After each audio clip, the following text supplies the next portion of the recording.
कैसे हो? उम्मीद करते हैं आप अच्छे होंगे। आज हम 11th फिज़िक्स का जो चैप्टर नंबर दूसरा है उसके बारे में आपको बताएंगे। ये एनसीईआरटी बुक में मापन और मात्रक के नाम से लिखा हुआ है और इसको इंग्लिश में मेजरमेंट एंड यूनिट कहते हैं।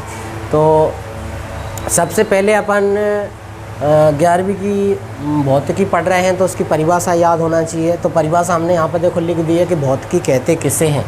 भौतिकी को इंग्लिश में फिजिक्स कहते हैं, मतलब फिजिक्स किसे कहते हैं। तो विज्ञान की वह शाखा जिसके अंतर्गत प्रकृति और प्राकृतिक परिघटनाओं का अध्ययन किया जाता है भौतिकी कहलाती है। मतलब ये कि जो प्रकृति है उसके अंदर जो भी घटनाएँ हो रही हैं उनका अध्ययन करना ही भौतिकी कहलाता है। जैसे उदाहरण के लिए मान लो सूखा पड़ जाना, बाढ़ आ जाना, भूकंप आ जाना और इत्यादि सभी के बारे में जानना, इनका नियम बनाना ही भौतिकी कहलाता है। जैसे अधिक चट्टान खिसकने लगती हैं, पहाड़ ऑटोमेटिक गिरने लगते हैं, तो ये सभी भौतिकी के अंदर ही आते हैं। तो इनके बारे में नियम बनाना और इनके बारे में जानना, किस प्रकार की ये घटनाएं होती हैं, कैसे होती हैं, इनको सबको ही हम भौतिकी कहते हैं। अब भौतिकी के बाद हम इसमें आगे पढ़ते हैं भौतिक राशियाँ। आगे इसमें पढ़ेंगे भौतिक राशियाँ।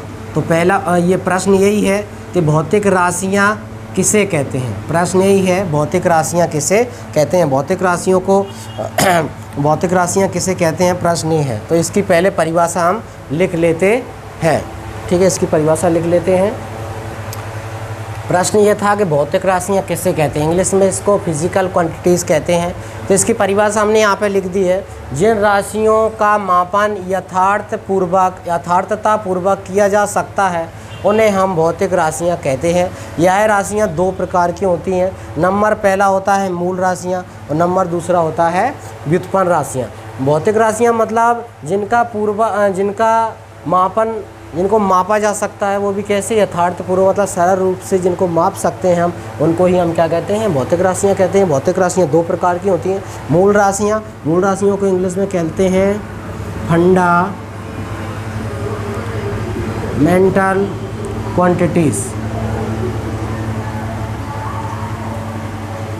क्वांटिटीज़ और व्युत्पन्न राशियों को कहते हैं डिराइव्ड क्वांटिटीज़। तो ये आपकी दो प्रकार की राशियाँ होती हैं, मूल राशियाँ और व्युत्पन्न राशियाँ। अब प्रश्न ये उठता है कि मूल राशियाँ किसे कहते हैं और व्युत्पन्न राशियाँ किसे कहते हैं। तो पहले मूल राशियों की परिभाषा पढ़ लेते हैं और उसके बाद अपन व्युत्पन्न राशियों की परिभाषा पढ़ लेते हैं। यहाँ पे हमने मूल राशियों की परिभाषा लिख दी है। इसकी परिभाषा होती है ऐसी राशियाँ जिनको व्यक्त करने के लिए अन्य किसी राशि की आवश्यकता नहीं होती है, उन्हें हम मूल राशि कहते हैं। ये मूल राशियाँ निम्न 7 प्रकार की होती हैं। यहाँ पर लिख लेते हैं। नंबर पहला होता है लंबाई, नंबर दूसरा होता है द्रव्यमान, नंबर तीसरा होता है समय, नंबर चौथी जो राशि होती है ताप, नंबर जो पांचवी राशि होती है विद्युत धारा,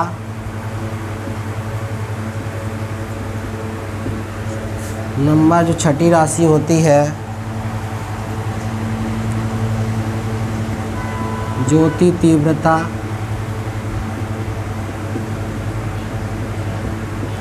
नंबर जो 7वीं और आखिरी जो राशि होती है उसका नाम है पदार्थ की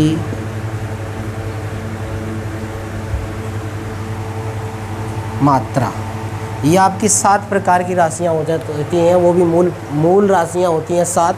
बाकी जितनी भी राशियाँ होंगी वो सभी व्युत्पन्न राशियाँ होती हैं। देखो जैसे लंबाई है, लंबाई, द्रव्यमान, समय, ताप, विद्युत धारा, ज्योति तीव्रता और पदार्थ की मात्रा। इन राशियों को व्यक्त करने के लिए किसी दूसरी राशि की आवश्यकता नहीं होती। जैसे हमको समय देखना है तो कभी भी लंबाई का उपयोग उसमें नहीं करते। जैसे हमको ताप देखना है तो उसमें कभी भी द्रव्यमान का उपयोग नहीं करते। विद्युत धारा हमको मापना है ठीक है, तो उसमें हम कभी विद्युत धारा को लंबाई में नहीं मापते। तो इसलिए जो जो राशियाँ सातों के साथ हैं ये अपने आप में स्वतंत्र हैं, ये एक दूसरे पर निर्भर नहीं करती हैं, इसलिए इन्हें क्या कहते हैं, हम मूल राशियाँ कहते हैं। बाकी की जो बची हुई हैं वो सभी व्युत्पन्न राशियाँ होती हैं। अब व्युत्पन्न राशियों को हम पढ़ लेते हैं। देखो यहाँ व्युत्पन्न राशियों की हमने परिभाषा लिख दी है, ऐसी राशियाँ जिन्हें व्यक्त करने के लिए मूल राशियों की आवश्यकता होती है उन्हें हम व्युत्पन्न राशियाँ कहते हैं। मतलब ये है कि ऐसी राशियाँ जो बिना मूल राशियों से उत्पन्न नहीं हो सकती उन्हें हम क्या कहेंगे, उन्हें हम व्युत्पन्न राशियाँ कहते हैं। मूल राशियों की आवश्यकता तो होती है किनको, व्युत्पन्न राशियों से। मतलब जो राशियाँ व्युत्पन्न होती हैं उनमें मूल राशि कहीं ना कहीं ज़रूर होगी। जैसे उदाहरण के लिए हम ले लेते हैं क्षेत्रफल। क्षेत्रफल कोई पूछे आपको कैसी राशि है तो आपको ध्यान रखना है कैसी राशि है, ये व्युत्पन्न। आपको तो 7 राशियाँ याद कर लेना है जो मूल राशियाँ थी, बाकी जितनी भी राशियाँ होंगी वो सभी कैसी होंगी, व्युत्पन्न होंगी। जैसे क्षेत्रफल आ गया तो क्षेत्रफल उन 7 में से तो था नहीं, तो इसलिए कैसी हो जाएगी, ये व्युत्पन्न राशि। अब क्षेत्रफल देखो किस किस से मिलकर बना रहता है, लंबाई, क्षेत्रफल बराबर क्या होता है, लंबाई गुणा चौड़ाई। तो इसलिए ये लंबाई देखो एक मूल राशि है, चौड़ाई भी कैसी हो जाएगी, मूल राशि। क्यों, क्योंकि देखो विस्थापन आ जाता है, चौड़ाई आ जाती है, ऊंचाई आ जाती है, लंबाई आ जाती है, ये इनके सभी के जो मात्रक होते हैं इनको सभी को मीटर में ही मापते हैं। इसलिए लंबाई देखो एक मूल राशि है, तब ये क्या बना है आपका क्षेत्रफल।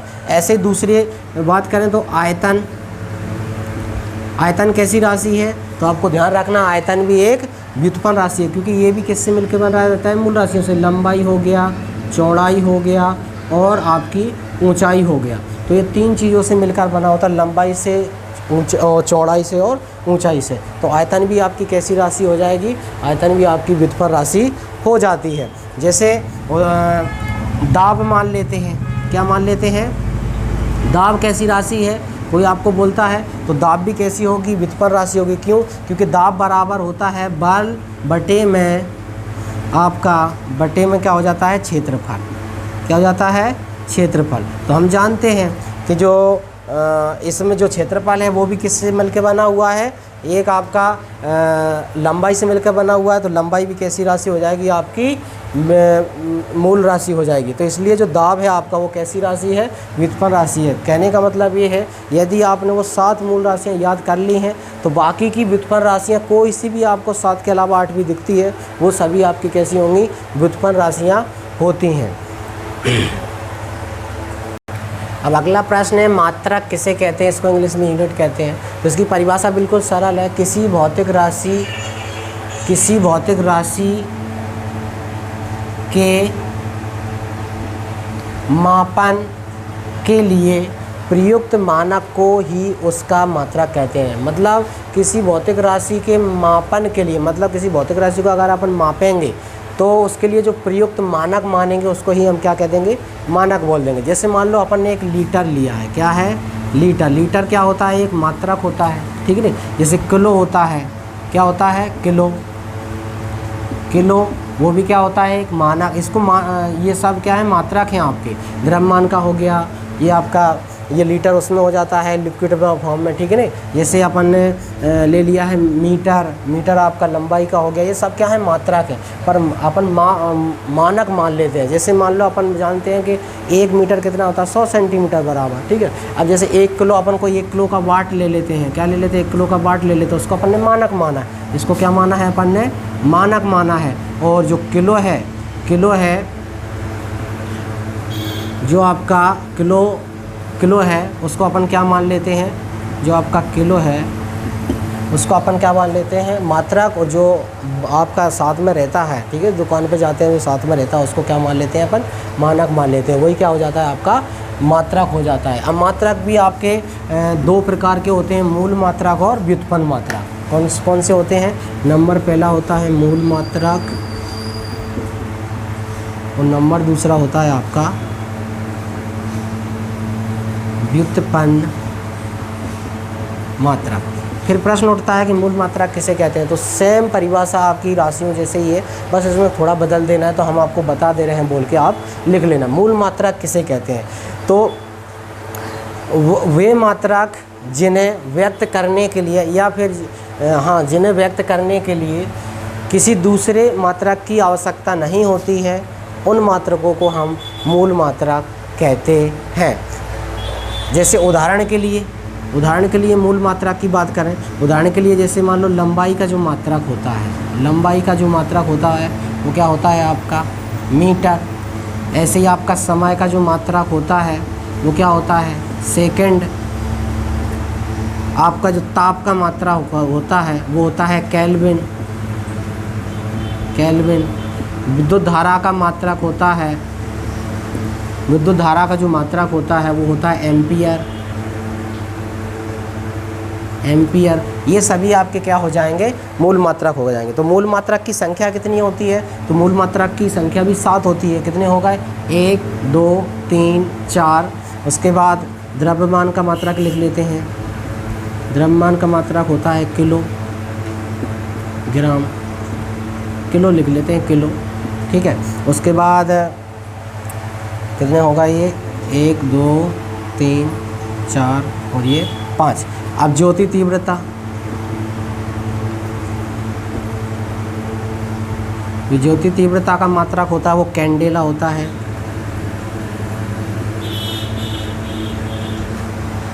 कैंडेला होता है, ठीक है। उसके बाद आपका बचा हुआ है पदार्थ की मात्रा, पदार्थ की मात्रा। तो इसका जो मात्रक होता है वो होता है मोल। क्या होता है इसका मात्रक मोल होता है। तो आपके मूल मात्रक कितने होते हैं 7 होते हैं। मीटर होता है लंबाई का, समय का होता है सेकंड, ताप का होता है केल्विन, विद्युत धारा का होता है एम्पियर, द्रव्यमान का होता है किलो, ज्योति तीव्रता का होता है कैंडेला और पदार्थ की मात्रा का होता है मोल। इसके अलावा आपको जो भी मात्रक देखते हैं वो सभी आपके व्युत्पन्न मात्रक कहलाते हैं। जैसे मान लो अगर किसी ने पूछ लिया आपको न्यूटन कैसा मात्रक है, तो आपको तुरंत बताना है व्युत्पन्न मात्रक है। क्यों? क्योंकि इन 7 में से ये दिख नहीं रहा है, तो आपका न्यूटन कैसा मात्रक हो जाएगा व्युत्पन्न मात्रक हो जाएगा। जैसे आपको किसी ने बोल दिया पास्कल क्या कौन सा मात्रक है, तो आपका कैसा मात्रक हो जाएगा व्युत्पन्न मात्रक हो जाएगा। जूल कैसा मात्रक है आपका, तो जूल कैसा हो जाएगा व्युत्पन्न। क्योंकि इन 7 के अलावा मीटर के, सेकंड के, केल्विन के, एम्पियर के, किलो के, कैंडेला के और मोल के अलावा कोई सा भी मात्रक दिखता है वो सभी मात्रक आपके व्युत्पन्न मात्रक की श्रेणी में आते हैं। एक बार इसकी परिभाषा आप और लिख लो। व्युत्पन्न मात्रक किसे कहते हैं, तो ऐसे मात्रक जो मूल मात्रकों से मिलकर बने होते हैं उन्हें हम व्युत्पन्न मात्रक कहते हैं। अब देखो ये न्यूटन जो आपका है वो किस से मिलकर बना है, तो जैसे ये न्यूटन है ये बल का मात्रक होता है। तो बल बराबर जानते हैं द्रव्यमान गुणा त्वरण होता है, ठीक है नहीं, क्या होता है त्वरण। तो अब ये द्रव्यमान का अभी अपन ने बताया क्या होता है किलो, ठीक है, इनटू और आपका जो त्वरण है त्वरण का होता है आपका मीटर अपॉन में सेकंड की घात 2। अब इन दोनों को मिला के ही क्या बना है ये न्यूटन। तो इसलिए देखो किलो आ गया कि नहीं, तो इसमें किसका उपयोग हुआ मूल मात्रक का हुआ। इसलिए हम कह सकते हैं कि जो न्यूटन है वो कैसा मात्रक होगा आपका व्युत्पन्न मात्रक होगा, ठीक है। तो ये आपके व्युत्पन्न मात्रक हो चुके हैं। इस वीडियो का ये आखिरी टॉपिक है। इसमें देखो लिखा है मात्रकों की विशेषताएं। ये बहुत IMP है और ये एग्ज़ाम में 11th जो आपकी फिजिक्स है उसमें ये हमेशा आता है, ठीक है। जो आपके पेपर होते हैं वार्षिक हो, अर्धवार्षिक हो, त्रैमासिक हो, उनमें हमेशा ये आते हैं, पूछे जाते हैं कि मात्रकों की विशेषता बताइए। तो मात्रकों की विशेषता ये लिख दी है हमने। देखो इनको आपको अच्छे से याद करना है क्योंकि ये प्रश्न आता है आपका। मात्रक कैसा हो, मात्रकों की जो विशेषता है वो कैसी हैं, वह सुपरिभाषित हो, मतलब वो कैसा होना चाहिए परिभाषित होना चाहिए, वो सभी जगह पे परिभाषित होना चाहिए। पहली इसकी ये परिभाषा है।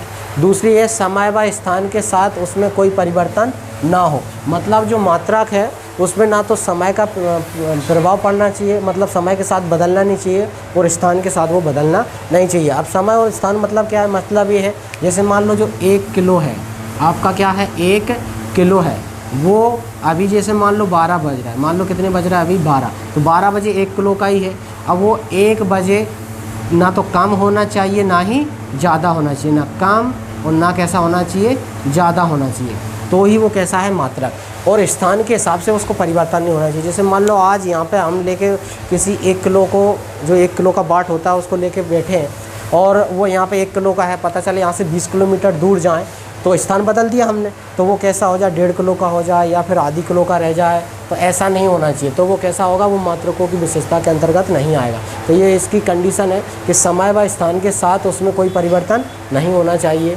तीसरी इसकी कंडीशन है वह सर्वमान है, मतलब सभी जगह मान होना चाहिए। ऐसा नहीं कि जैसे मान लो अभी हम यहाँ थांदला में, ये थांदला से वीडियो शूट कर रहे हैं, तो ये थांदला में जो 1 किलो का है वो 1 किलो का हो, और वहाँ कहीं दूसरी जगह पेटलाबाद है, झाबुआ, वहाँ चले जाएं तो वो वहाँ पे कितना 1.5 किलो का हो, ऐसा नहीं होना चाहिए। हाँ, वो बात अलग है, जैसे ये गाँव के जो सब्जी वाले आते हैं वो अपने हिसाब से बना लेते हैं, तो उनकी बात नहीं। जो सरकार द्वारा मान्यता प्राप्त हैं उनकी बात कर रहे हैं, ठीक है। अब इसके बाद जो चौथा है भौतिक कारक, जैसे भौतिक कारक कौन से रहते हैं, जैसे ताप हो गया, दाब हो गया आदि से प्रवाहित ना हो। जैसे आपका ताप, वही बात हो गई, मतलब ज़्यादा गर्मी पड़ जाए तो पिघल जाए, वो ऐसा नहीं होना चाहिए। दाब, ज़्यादा किसी उसमें रख दो, उसका वज़न कम हो जाए, उस पर प्रेशर डाल दो, तो ऐसा नहीं होना चाहिए। अगर ये सब कंडीशन उसमें है तो मात्रकों की ये सभी क्या है, कंडीशन, एक मात्रक की ये सभी कंडीशन होती हैं। यदि आपको ये वीडियो अच्छा लगा है तो हमारी वीडियो को लाइक करिए और चैनल को सब्सक्राइब करिए। अभी हमने ये पहला ही टॉपिक आपको पढ़ाया है, आगे चल के इसमें विमीय सूत्र, विमाएँ और ये निकालना और बताएंगे आपको, ठीक है। यदि हमारे वीडियो में आपको कुछ मिस्टेक लगती है तो कमेंट करके ज़रूर बताएं, और आपको क्या समझ में नहीं आया है, क्या समझ में आया है, वो हमको कमेंट करके ज़रूर बताएं। वीडियो आपको कैसा लगा है। थैंक यू, धन्यवाद।